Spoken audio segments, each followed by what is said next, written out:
Hey guys, welcome back to Bibliophile Reads. I'm Courtney and today you're joining me for another book video. So today, as the title suggests, I'm going to talk through my top books of 2024. So far, I talked about this in my mid-year book tag, but so far I've read 91 out of the 100 books that I want to read this year. Last year I read close to like 213, 217 books. I don't think I'll get there this year, but I am excited to be knocking out my goal and really enjoying the books that I'm reading and varying up the books that I'm reading. So as I went through my list, I picked 8 books that I really enjoyed this year. Not all of them were even 5 stars, most of them were, but they were just enjoyable reads, so I'm going to talk about them today. I have all of these books except one, so I'll start with that one. The first book that I loved this year, you've heard me talk about it and I will continue to talk about it and ask people to read it, is We Are Not Like Them by Christine Pride and Joe Piazza. I'll have the picture here.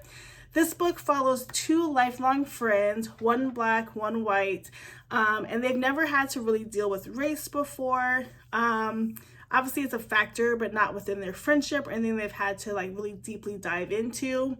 That all changes when the white woman's husband is involved in a police officer shooting. He's the police officer of an unarmed black teen. The black woman is a news reporter and she is asked to follow this news story and kind of get it from the angle of a black woman and what does this mean for the black community, which in ways harms her friend. But through this process, they start kind of digging into the race side and the social commentary of their friendship and all the things they may have pushed aside, the conversations they haven't had, the reasons why this is important, and they have to get over this hurdle of talking to each other about these serious topics. I thought this book was phenomenal. I ended up giving it 5 stars.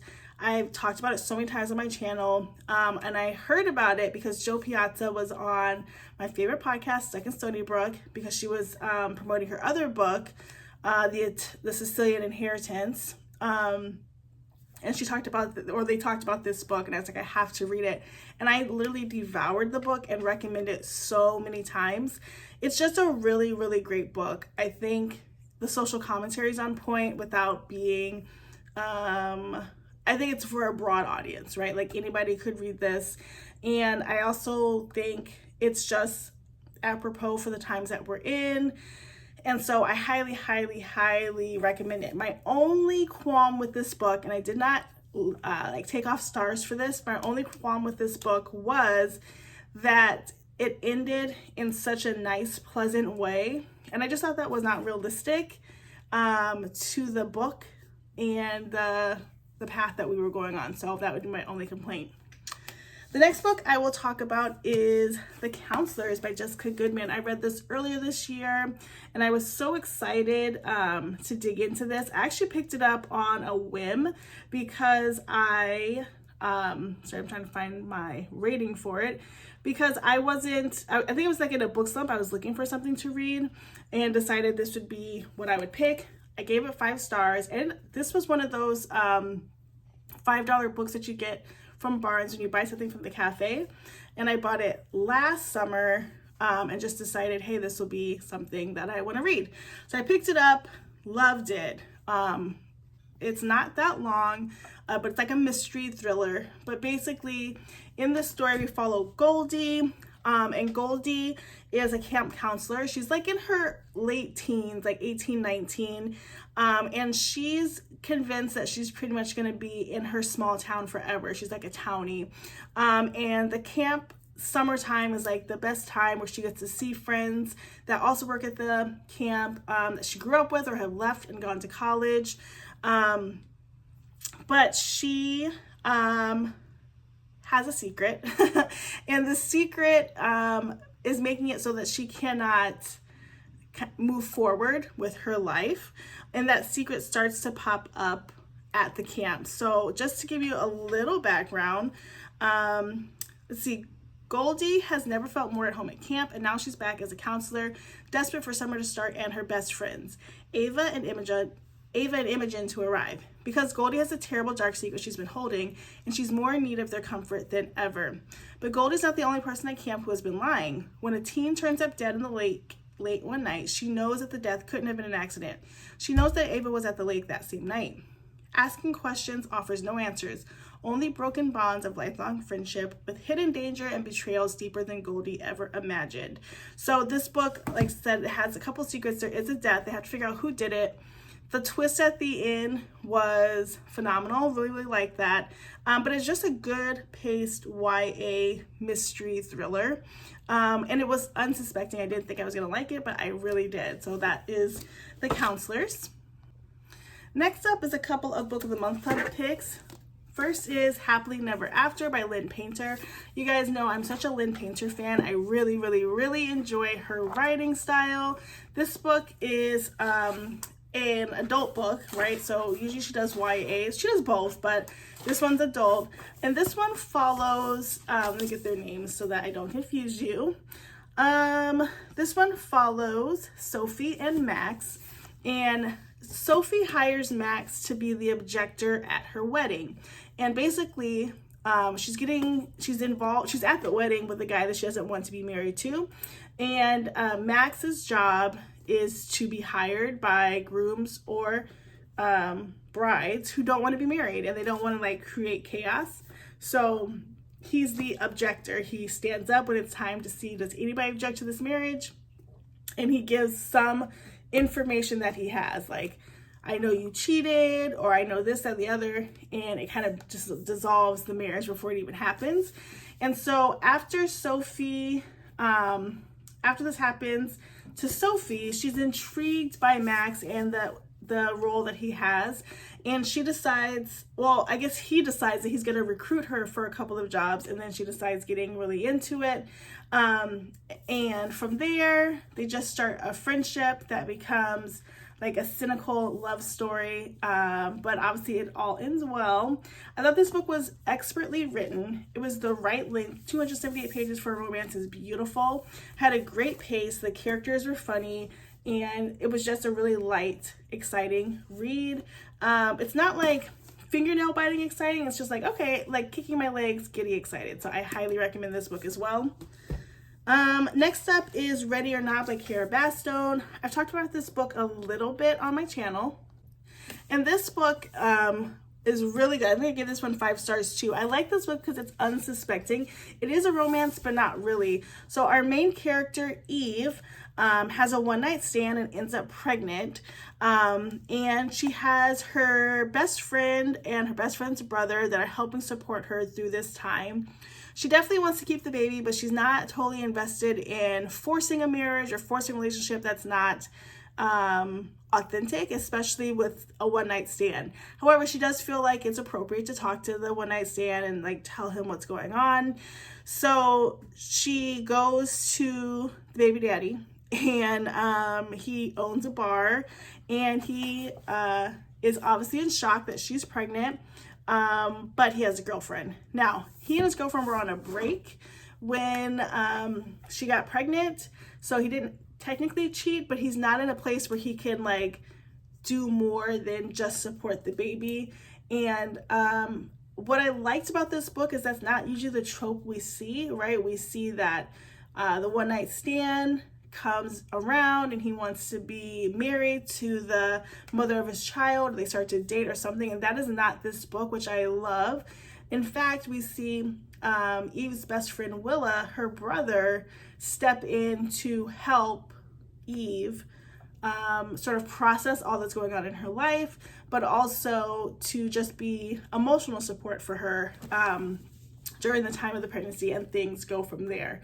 So this book is really good because it's not your typical romance, and it is well written. The characters are well developed, and you really kind of have disdain and respect for the one night stand guy, because it's like you want to root for him to like do the right thing, but in actuality he is doing the right thing by saying he can't be in a relationship with someone he doesn't really love, but he's happy to support the child. So I just thought it was a unique way to look at a love story, and really enjoyed this one as well. Okay, next up is a book I recently read, so you probably heard about this, and this is Firy Lane by Kristen Hanna. I picked this up because I saw it on somebody's channel, and I loved this book. So this book follows Kate and Tully, and they're lifelong friends. This is one of those books that goes across the decades. It starts in 1974. They're teens. They live on the same street. Tully's kind of transient. Her mom deals with addiction, but she's like the cool, popular, beautiful girl in school, and Kate definitely is not. However, after something traumatic happens to Tully, Kate is there to sort of stand up for her, protect her, and at least just listen to her, and that's something Tully doesn't have. Tully unfortunately has to move, but they keep in touch and they continue to reconnect, build, and Tully ends up moving in with Kate's family for a while, and then they head off to college. But it's just a lifelong friendship, right? A sisterhood, really. As they evolve, we find that while Tully has a more transient past, she's very driven and ambitious, and she wants to bring Kate along with her. However, Kate's ambitions are not the same as Tully's, but Kate has not really communicated that. Kate is happy for a while playing second fiddle to Tully until, you know, some things happen and she's not. This book was phenomenal. It's one of those books that I wish I could read from the beginning, or like I've never read it before. I thought it was really, really good. This book, as I mentioned in my vlog, is the first time I've actually cried reading the ending of a book. And I know that might be hard to believe for some people, but I don't usually cry during books because, number one, I don't pick sad books to read, but number two, I really take myself out of the moment if I'm feeling very sad. I'm just not a crier with the books. This one was inevitable. Like, I could not stop the tears from coming when I got to the end. But it's such a beautiful book. I highly recommend it. I would love to know what other Kristen Hanna books I could read. I've seen her other books and the synopsis don't sound the best to me. But if you have a great suggestion, I would love to hear it. All right, the next book that I really love, I gave 5 stars. I don't really talk about this book a lot, but I read the book Technically Yours this year. This follows Pearl and Cord. This is definitely a tech book. Pearl is a coder? And she works at a place called R Code, and it helps high schoolers learn code.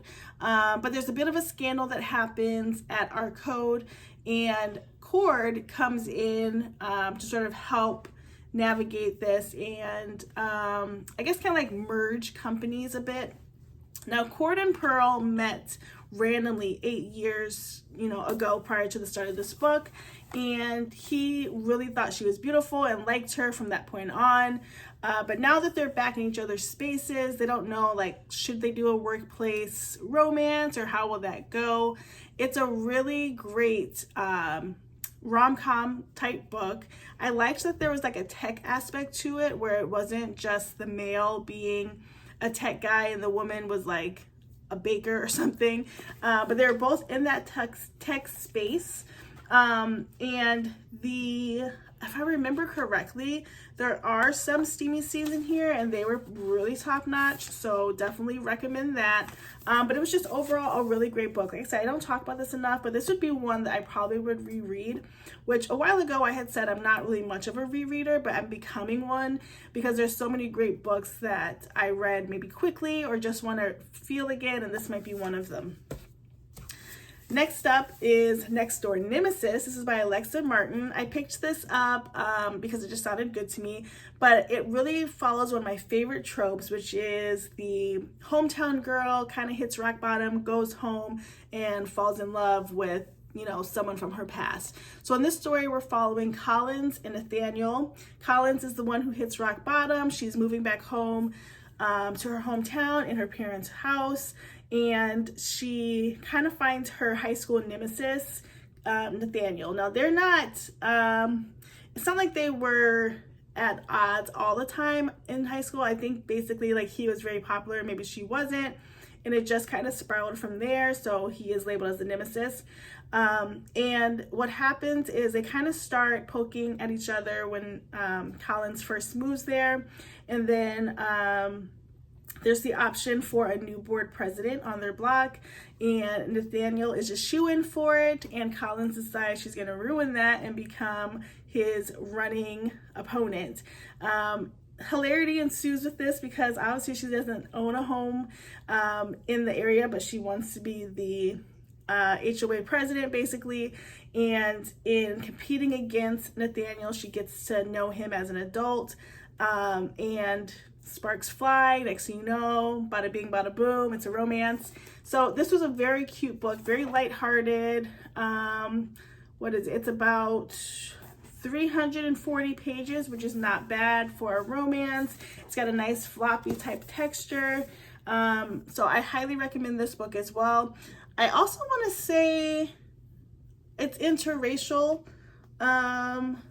And I think that plays a part in it. At least it's mentioned, which I enjoyed. And so it's just like a great read altogether. Okay, the last book that I'm going to highlight that I've read in 2024 that I just adore, and these were not in order, but I read Ace of Spades. So Ace of Spades was it recommended? Yeah, it was recommended to me. Yeah, it was recommended to me.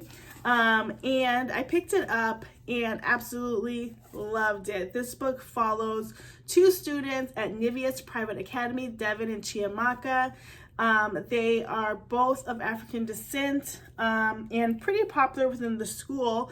But as the school year keeps going, there starts becoming all of these pranks by someone named Aces, or a group of someone's named Aces, and they're pranking only Chiamaka and Devin, so it becomes really race related and race charged. Both come from different backgrounds, and they have to kind of work together to figure out what's going on. They don't always work well together. I believe Chiamaka believes Devin to be kind of a slacker, and it just is not a good mix, but they have to work together to figure out what's going on. The twist at the end of what's going on was really good, and it was definitely like a cat and mouse type book, mystery sort of. I wouldn't say thriller, but you're definitely trying to figure out a puzzle of some sorts. I did tab one line in here that I thought was just really good and poignant. Lots of great social commentary, and that's why that scored so high on my ranking so far in 2024. I'm so lucky to have read the books that I've read so far this year. I had mentioned at the beginning of the year I wanted to intentionally slow down my reading and really focus on books that I enjoyed. I wanted to vary up my reading, more thrillers, more mysteries, more literary fiction, and I definitely have done that. I also wanted to include more authors of color. I also have done that and have found some really, really great gems.